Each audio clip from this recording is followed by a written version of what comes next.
Salmon, aka Diz, and this is the Force Always.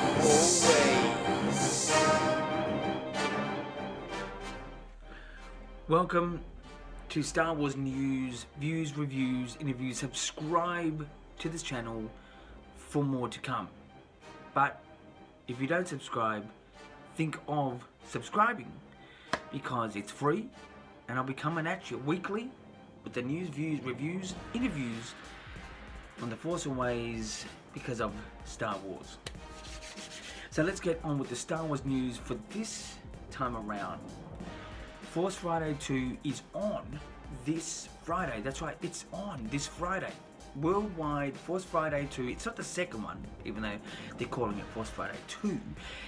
They're just calling it Force Friday 2 because I suppose it's the second one in the latest trilogy that we're going through at the moment in Star Wars.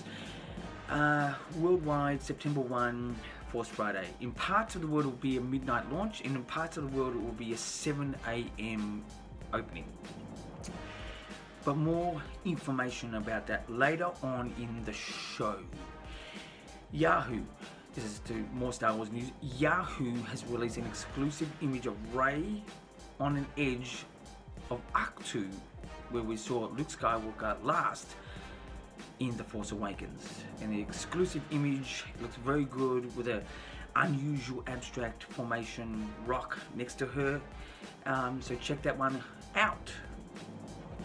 To more news, The Last Jedi has released a couple vehicles in the last week.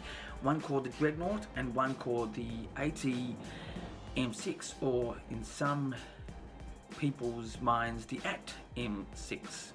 Depends on what generation you're from. The AT-M6, let's call it, the AT-M6 is more of a horse-like, massive mechanical figure from the dark side with a massive laser cannon on the back and sort of gorilla type sort of legs at the front. The Dreadnought is one of those classic evil triangle ships, a bit more, a bit more of a magnitude and more modern, sleek look. Both look fantastic. Both are a little bit reminiscent of what we've seen before, but they are some new vehicles for The Last Jedi. The movie's coming out at the end of this year. That's episode 8, December 15th. Depends on what part of the world you're from. At this stage, December 15th. To more news, Donald Glover, aka Childish Gambino, which is a hip-hop R&B artist. He's playing Lando Calrissian in the new young Han Solo film, which is untitled so far. Wraps up his filming in this last week. He's done all the filming he's meant to have done, unless they call him back, which would be very unlikely due to the schedule, the very late filming schedule now of young Han Solo film, which is untitled, but he wrapped up his filming in the last week via Ron Howard's Twitter account. This was where it was made mentioned.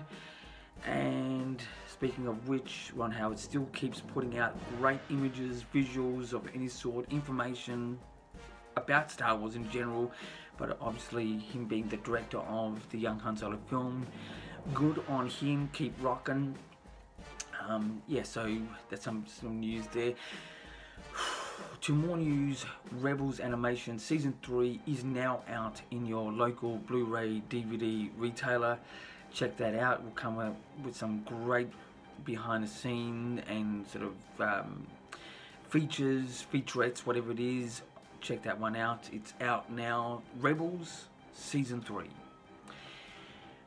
So that's the Star Wars news for this time around. Let's get into the views. Views this time around is about Darth Vader being an antagonist in any future Star Wars films. The only film that it's going to be best utilized is if there was a Darth Vader standalone film. That has not been mentioned. That is not speculation. It's just, a fantasy idea on my behalf, and I'm sure, many Star Wars fans' hearts as well. But that's the only time you're going to really see Darth Vader be the best of the worst in film history. But the thing is, for that to happen, you know, the psychology that it would portray to especially little kids is bad. I'd like to see it, but I don't think it's going to happen unless Disney want to sell Star Wars. They put that film out just before they sell Star Wars, and it will just rejuvenate the Star Wars fans again. It's a way you can do it. But to be an antagonist in the ones that have been possibly going to come out, which is Obi-Wan Kenobi, possibly Boba Fett, possibly Jabba the Hutt, and the young Han Solo film, it wouldn't be the best. In the Obi-Wan Kenobi is probably the closest best one, but I don't think he's the ultimate.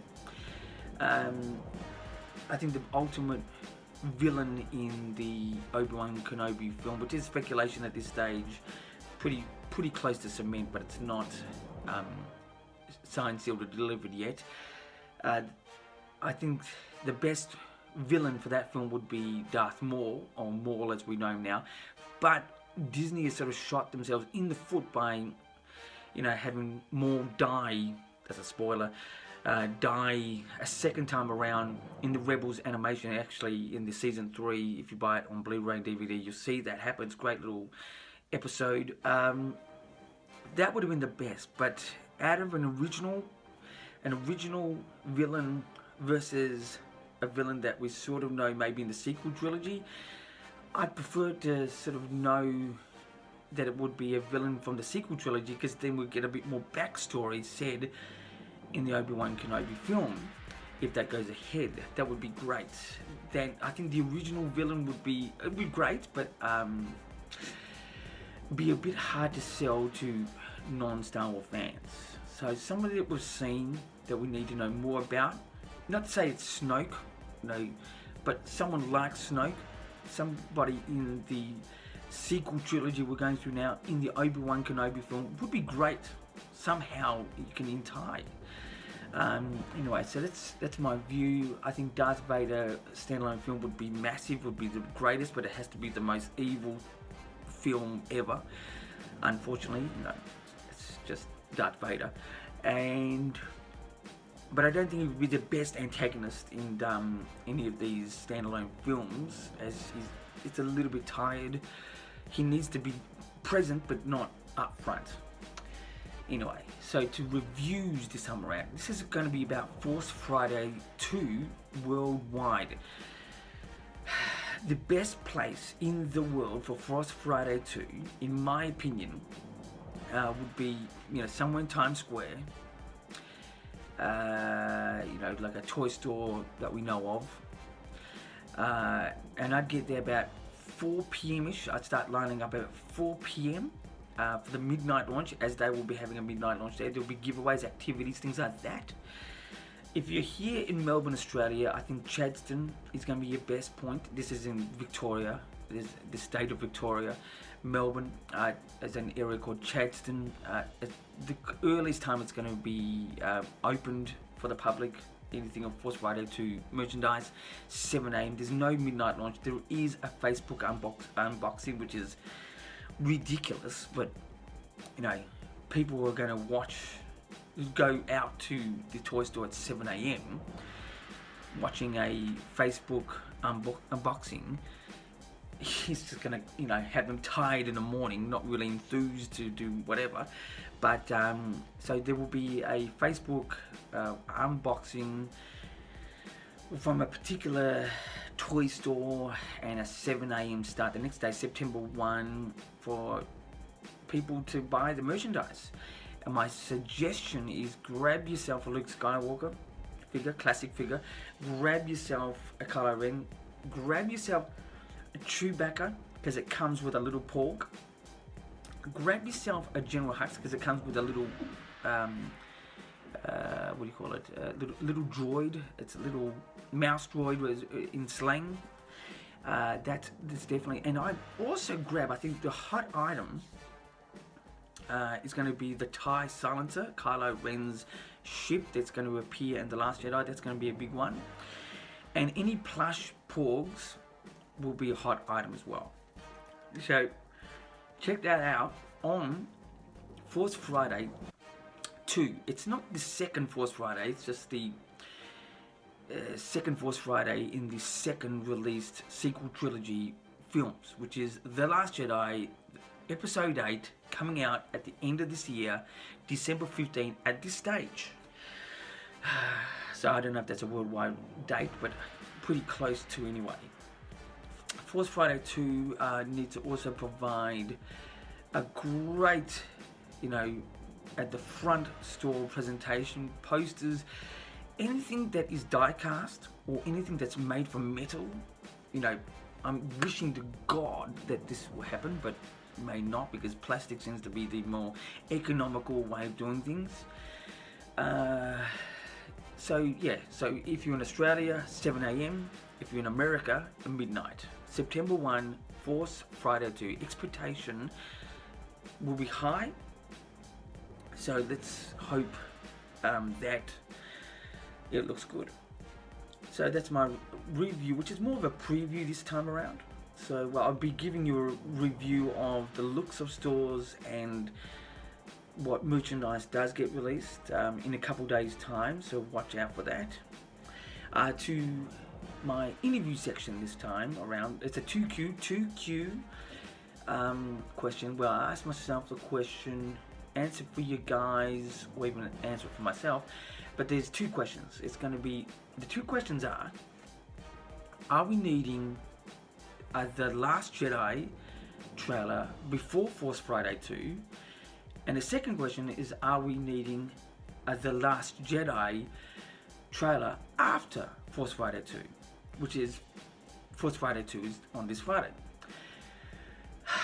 Personally, I'd love to see, a trailer at any time, all the time, or, not too many times, because I'd like to sort of feel, a bit fresh for the release of The Last Jedi. I don't want to be inundated by those annoying TV ads that they usually do, a week before the movie comes out, but that's another story. But I think we are needing a trailer before Force Friday 2, and as I was predicted, Wednesday the 30th would be a good time, because that's when the Star Wars show via the .com site, does StarWars.com, they do a Star Wars show, or YouTube actually. It would help them out. It would help toy sales, because I think the Force Awakens toys sold, but I don't think it was hardcore. It also promotes a nice sort of timing since the last trailer or teaser that we got, and sort of, it's only a couple months really to The Last Jedi, so it's a perfect little opportunity. I'd like it to be a complete original trailer, but maybe what I would do if I was, the marketing team, is I would have original shots with rehash shots from the first trailer, and announcing that there was going to be the big trailer on Saturday. Watch out for it. So then you could rejuvenate people going back into the stores with another trailer after the Force Friday 2 is released. That's the Force Friday 2 merchandise sales of toys and things like that. That would be great. So I'd probably do two trailers.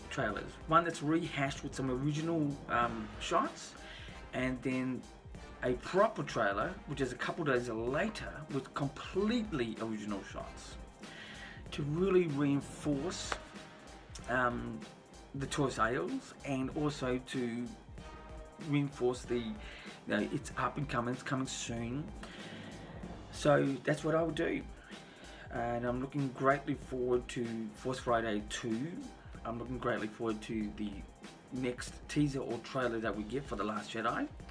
But as I've said before, it really does need an iconic character, even if it's at the very end, a snippet.